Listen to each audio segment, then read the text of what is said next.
Mom announced she's pregnant for the 7th time, but I'm done raising her minions. So I moved out, but she called the cops on me. When I tell people about my childhood, I always start with a good part, those first 6 years living with my grandparents. My parents were basically kids themselves when they had me. Mom was 19, Dad was 20. Real Einstein-level family planning right there. Since teenagers working minimum wage can't afford their own place, we crashed at my maternal grandparents' house, and those early years were legitimately the best time of my childhood. My grandpa, let's call him Gramps, was this old-school mechanic who taught me everything from changing oil to rewiring outlets. The man could fix anything with duct tape and determination. His workshop in the garage was basically my childhood paradise, organized tools, actual workbenches, and projects that made sense. My grandma, Nana, was Martha Stewart but with actual warmth. Her house was spotless, everything was homemade, and she never once made me feel like a burden. Her kitchen always smelled like something amazing was happening, with fresh cookies cooling on the counter. What really made those years special was how my grandparents treated me like I mattered. When I had a bad day at school, Nana would make hot chocolate and actually listen to what happened. When I was excited about something I learned, Gramps would put down whatever he was doing and give me his full attention. They showed up to every school event, remembered what I was interested in, and made me feel like being their grandson was something they were proud of. Meanwhile, my parents treated the place like a free hotel with room service. They'd roll in at 2 a.m. from whatever party they'd been at, sleep until noon, then complain about being stressed from adult responsibilities. My dad would sprawl on the couch playing video games while Gramps tried to teach him how to change a tire or fix a leaky faucet. That's what AAA is for, my dad would say, never looking up from his controller. What happens when you can't afford AAA? Gramps would ask. I'll figure it out when I get there. That was my dad's approach to everything, figure it out later, let someone else handle it, avoid responsibility until it became unavoidable. When I hit first grade, my parents announced they were ready for independence. They'd found this rundown rental house across town and were moving us out. The big reason for this sudden burst of maturity? Mom was pregnant again. I was actually excited. Finally gonna have a little brother or sister, and we'd have our own place. Man, if I could go back and slap some sense into my 6-year-old self, I would. The house was basically a downgrade in every possible way. No more Gramps' workshop where I learned to use tools. No more Nana's cooking. Just whatever frozen crap my parents could microwave. The place was this cramped 3-bedroom rental with thin walls, creaky floors, and a kitchen that barely fit 2 people. My parents acted like they'd upgraded to a mansion. Look, we have our own place, my mom would say. When my brother was born, I'm gonna call him Screamer because that kid had lungs like a fire truck siren. My parents started looking at me like I was their personal assistant. The progression was gradual but relentless. It started with little requests. Hey, buddy, can you grab me a diaper while I finish this show? Keep your brother quiet, we're trying to have a conversation. I was 7 years old. 7. But apparently, that qualified me for childcare duties in their minds. Over the next 10 years, my parents decided to populate their own personal daycare center. 5 more kids joined our household, each one adding to the insanity. Let me introduce you to the cast of characters that turned my life into a survival horror game. Screamer, the firstborn edition, still lived up to his name at 9 years old. This kid could hit decibel levels that probably violated noise ordinances. He discovered that screaming got him attention fast, so that became his default communication method. The Destroyer, kid number 3, earned his nickname by breaking everything he touched. That gaming headset I saved up for? His masterpiece. Kid had hands like a demolition crew and the impulse control of a sugar-high toddler. He's 7 now. Spitter, kid number 4, was this little princess who made meals into Russian roulette. You never knew which plate had been contaminated. She'd take a bite of her sandwich, spit it back out onto the bread, and then offer it to someone else like she was being generous. She's 6. Tornado, kid number 5, could turn a clean room into a disaster zone in under 5 minutes. I swear this kid defied the laws of physics with how fast he could create chaos. He's 4. Velcro, kid number 6, was the clingy one who couldn't function unless attached to someone. Guess who that someone usually was? Spoiler alert, not our parents. He's 3. Hurricane, the baby, was fresh out of the oven and already living up to the family tradition of making everyone else's life harder. She's 2 now. Each new addition meant more responsibilities dumped on me. My parents' logic, you're so good with kids. Translation, we're too lazy to parent, so that's your job now. The transformation from helpful big brother to unpaid nanny didn't happen overnight. It was a masterclass in gradual boundary erosion that would make a cult leader proud. Looking back, I can see the calculated way my parents normalized the insanity. It started with seemingly reasonable requests when I was 8. Can you watch Screamer for 10 minutes while I shower? Became can you keep an eye on him while I run to the store? Which evolved into I'll be back in a couple hours, you know what to do.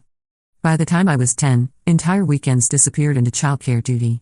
My parents would announce their plans like I was their employee getting a schedule, we're going to dinner Saturday night, and then probably grabbing drinks with friends. Kids need to be in bed by 8. I remember one particularly infuriating Saturday when my friend Jake called to see if I wanted to go to the arcade. I had to tell him I couldn't because I was babysitting. Not helping out, not watching them for an hour, full-on babysitting 5 kids under 10. Why can't your parents watch their own kids? Jake asked with the innocence of someone from a functional family. Good question, Jake. Good fucking question. When I brought this up to my mom, her response was a masterpiece of gaslighting. Other kids would be grateful to be trusted with such important responsibilities. Maybe you should appreciate how much we believe in you. The guilt trips became an art form. Any resistance was met with accusations of selfishness, ingratitude, or not caring about the family. They'd weaponize my siblings' emotions against me. Velcro was crying all day because his big brother doesn't want to spend time with him.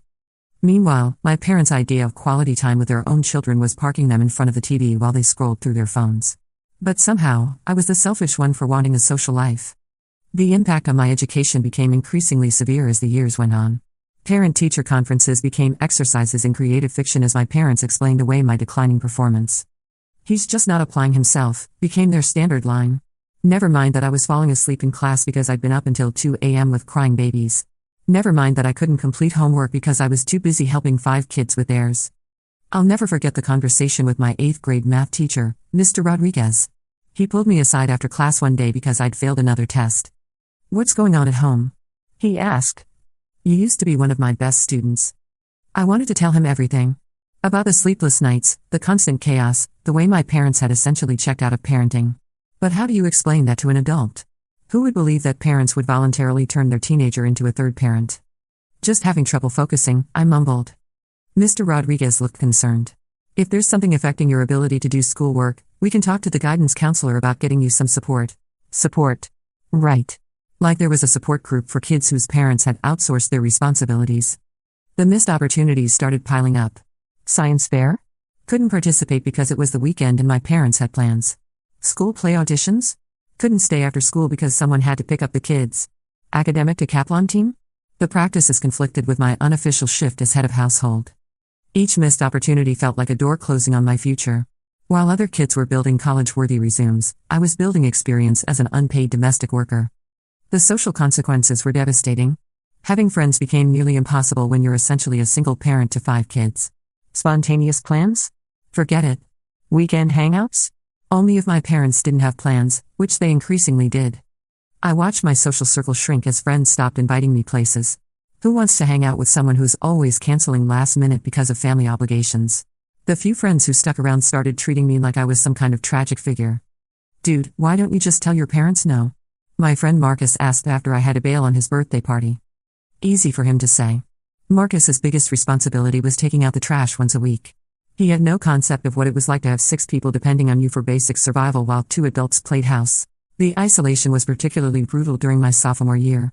There was this girl, Sarah, who I'd been talking to for weeks. She was smart, funny, and actually seemed interested in me. We'd made plans to go see a movie together, my first almost date ever.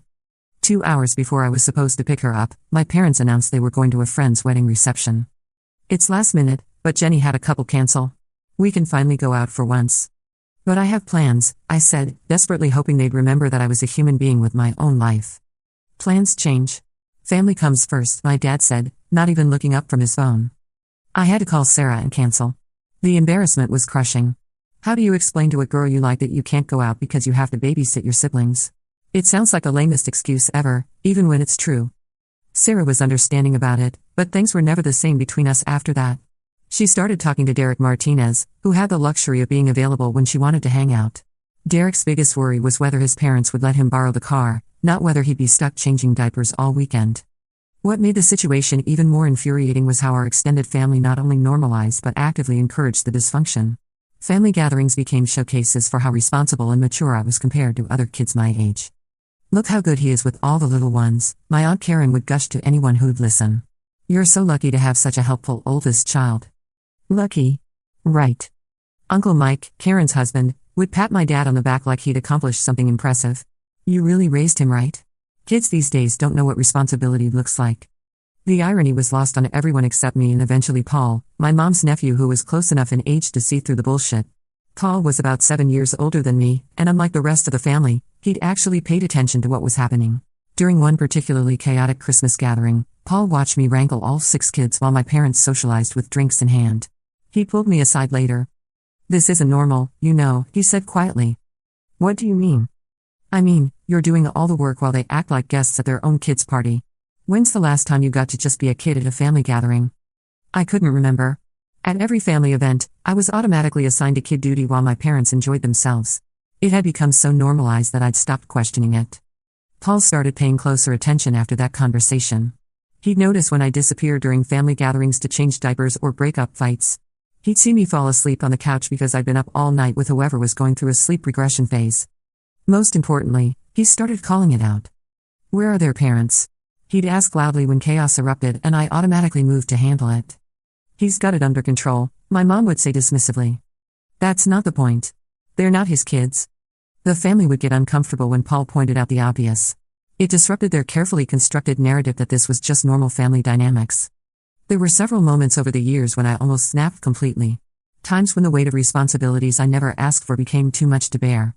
One of the worst was during my junior year when Hurricane was about 8 months old. I'd been up for 2 straight nights because she had some kind of stomach bug and wouldn't stop crying. I was beyond exhausted, running on maybe 6 hours of sleep total across those 2 days. I had a huge chemistry test that Friday, one that could seriously impact my grade in a class I needed for college prerequisites. I'd been studying for weeks, but the sleep deprivation was making it impossible to concentrate. Thursday night, Hurricane was having another meltdown. Nothing worked. I tried feeding her, changing her, rocking her, walking around the house. My parents' bedroom door was closed, and I could hear the TV playing. They were awake, they just weren't helping. At around 1 a.m., I finally broke down. I sat on the floor of my room, holding this screaming baby, and just started crying myself. I was 17 years old, and I felt like my life was disappearing into this black hole of other people's responsibilities. That's when my dad appeared in the doorway, looking annoyed. "What's wrong with you?" he asked. "I can't do this anymore," I said. "I have a test tomorrow, and I haven't slept in 3 days." "Welcome to parenthood," he said with a smirk. "This is good practice for when you have kids of your own." Practice. Like I volunteered for this internship in parenting. "She's not my kid," I said. His face darkened. "She's your sister. Family takes care of family." "Then why aren't you taking care of her?" "I work all day. I need my sleep. I go to school all day and have homework and a job. When do I get to sleep?" "You'll figure it out. You always do." And there it was. The fundamental problem with my family's logic. Because I'd been forced to figure it out so many times, they assumed I always would. My competence had become a prison. I failed that chemistry test. Not just failed, bombed it completely. The sleep deprivation made it impossible to remember anything I'd studied. When I tried to explain to my teacher what had happened, it sounded like I was making excuses. "Family responsibilities are important," Mrs. Chen said sympathetically, "but you need to find a balance. Maybe you could ask your parents for help managing your time better." Ask my parents for help. If only it were that simple. By senior year, the impact on my future was becoming undeniable. My GPA had dropped to a 2.8, and my SAT scores reflected months of test prep interrupted by childcare emergencies. The guidance counselor called me in for a meeting about college applications. "Your grades don't really match your potential," Mrs. Patterson said, looking at my transcript. "What happened between sophomore and junior year? How do you explain that your grades tanked because you became a night shift nurse for an infant? That your study time disappeared because you were helping 5 kids with their homework every night while your parents watched Netflix?" "Just had some family stuff going on," I said. "Well, with these grades, your college options are limited. Community college might be a good place to start and transfer later." Community college. I'd once dreamed of going to a 4-year university, maybe studying engineering like Gramps had always encouraged. Now I was looking at starting over at community college because I'd spent my high school years raising children that weren't mine. The cruel irony was that my parents were actually proud of my maturity and responsibility.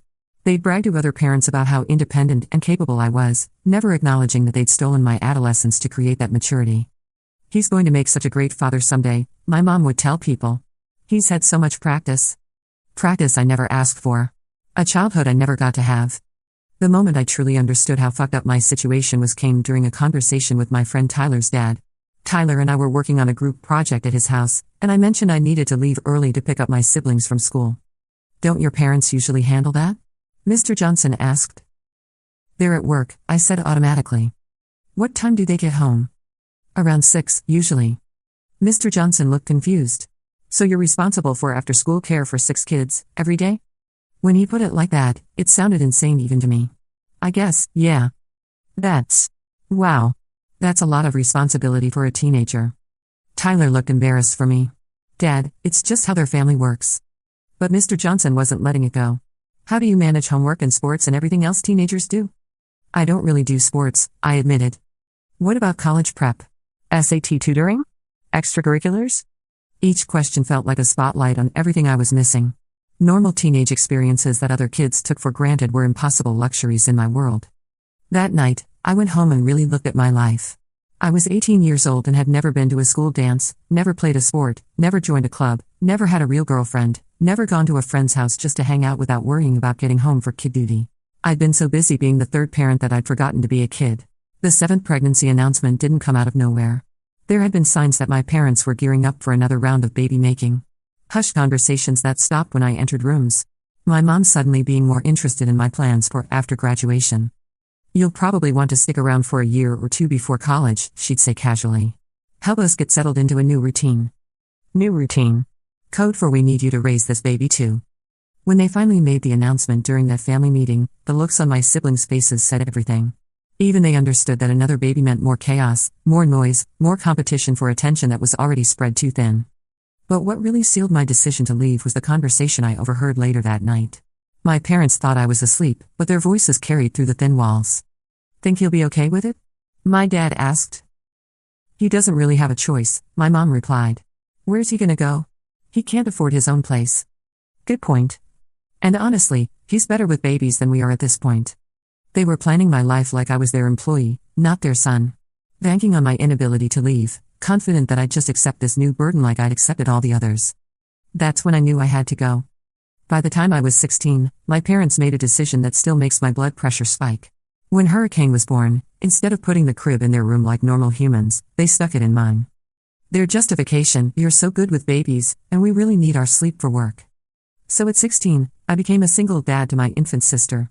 2 a.m. feedings, diaper changes, dealing with colic, walking the floor for hours trying to get her back to sleep, all while trying to maintain decent grades and not look like an extra from The Walking Dead at school. The setup in my room was basically a nursery that happened to have my bed in it. Crib against one wall, changing table where my desk used to be, bottles and baby supplies covering every surface. My computer got moved to a corner where I could barely use it, and forget about having any privacy. The sleep deprivation was brutal. My grades started tanking, how could they not? I went from being a solid B+ student to barely maintaining a C average.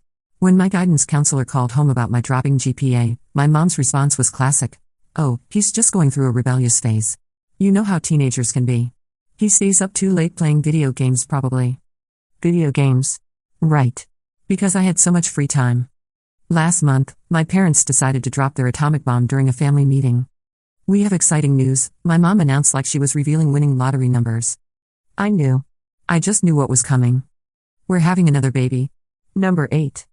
The room started spinning. They weren't even telling me as their son. The way my dad phrased it made everything crystal clear. We're gonna need extra help when the baby comes. Good thing you're 18 now, so you can take on more responsibility without any legal issues. Legal issues. They'd actually thought about the legal implications of their child labor operation. That's when something inside me just snapped. I was done. Completely, utterly done. I excused myself, went to my room, and called Gramps. Grandpa, they made another mistake. I need help. Can I please come live with you? The silence lasted maybe 3 seconds before he exploded, not at me, at the situation. Those idiots are having another kid? Jesus Christ. What's wrong with them? I'd never heard Gramps swear before. That's when I knew he was as fed up with my parents as I was. Pack your essentials. We're coming to get you right now. Gramps and Nana showed up within 30 minutes, and I was out of there. I'd never seen my grandparents look so angry. The look on my parents' faces when they realized I was leaving was pure shock. Not sad that their son was moving out, they were already panicking about who was going to handle their responsibilities. You can't just leave, my mom shouted, like I was breaking some kind of contract. Watch me, I said, walking past her with my duffel bag. We're your parents, my dad added, like that meant something coming from people who treated me like hired help for years. No, I said, stopping at the door. You're the people who gave birth to me. There's a difference. As we drove away, I could see my parents standing in the doorway with the kids' chaos erupting behind them, finally getting a taste of what their lives looked like without their unpaid babysitter. Within hours of my escape, my phone turned into a notification nightmare. Angry texts, missed calls, voicemails ranging from furious to manipulative to downright pathetic. First came the anger. How dare you abandon your family like this? Get your ass home right now. When that didn't work, they switched to guilt. Your siblings are asking where you are. Velcro hasn't stopped crying since you left. Then came the manipulation. We've always been there for you. Family sticks together through thick and thin. But the text that really showed their true colors came from my dad at 2 a.m. Do you have any idea how much babysitters cost? You can't just leave us hanging like this. There it was.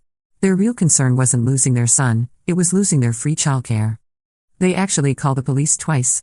Both times, the responding officers took one look at the situation and basically told my parents to get a life. Ma'am, he's 18 and a high school senior, the first officer explained. Unless you have evidence of kidnapping or coercion, there's nothing we can do. Here's where things got really interesting. Turns out Gramps and Nana had been documenting more than I realized. Every concerning conversation, every time I'd shown up exhausted, every joke I'd made about being the third parent, they'd been keeping track. When they called CPS, they had documentation going back months. The social worker assigned to the case found exactly what you'd expect, chaos. When she interviewed my siblings separately, the truth came out fast. Kids are terrible liars. Who usually dealt with a baby at night? Me. Who helped with homework? Me. Who got them ready for school when mom and dad were too tired? Take a wild guess. Screamer, bless his chaotic little heart, was particularly honest. He does everything. Mom and dad watch TV mostly. The CPS investigation wrapped up after 3 weeks. The official finding, inappropriate delegation of parental responsibilities to a minor child, resulting in educational impact and emotional stress. The consequences were beautiful.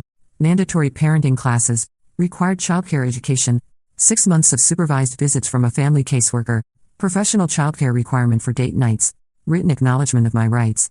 The real consequences hit them where it hurt most, their wallets and their reputation. Professional childcare for 5 kids during their weekly date night? That's easily $100 to $150 per night. As for me? I'm absolutely thriving. My grades bounced back immediately once I started getting full nights of sleep. I went from a 2.8 GPA to pulling 3.6 by the end of senior year. I got accepted to that engineering program I'd missed the previous summer.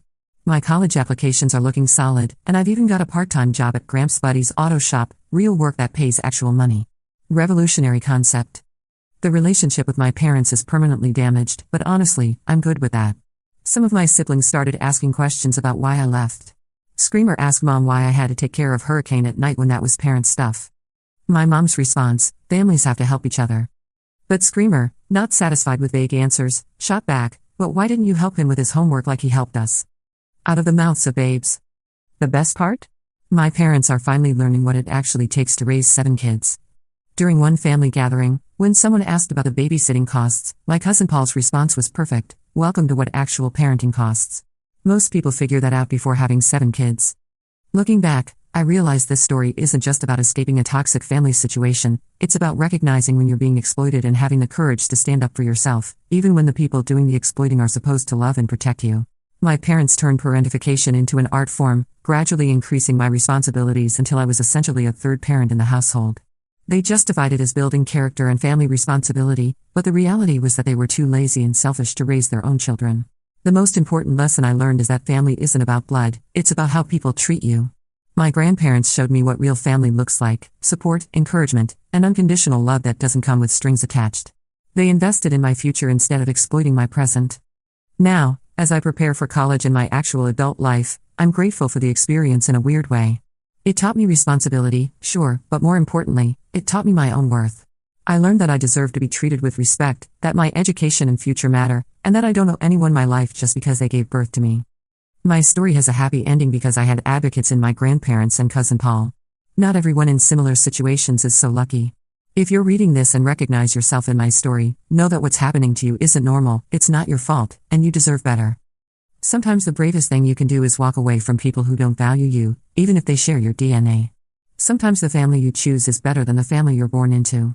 And sometimes, just sometimes, standing up for yourself inspires others to examine their own situations and make changes too. My siblings are still young, but I hope that as they grow up, they'll remember that their big brother fought for the right to have his own life. Maybe they'll learn from my example that they don't have to sacrifice their futures for their parents' convenience. As for my parents, they're finally learning what actual parenting looks like, and it's expensive, exhausting, and thankless work. Who would have thought?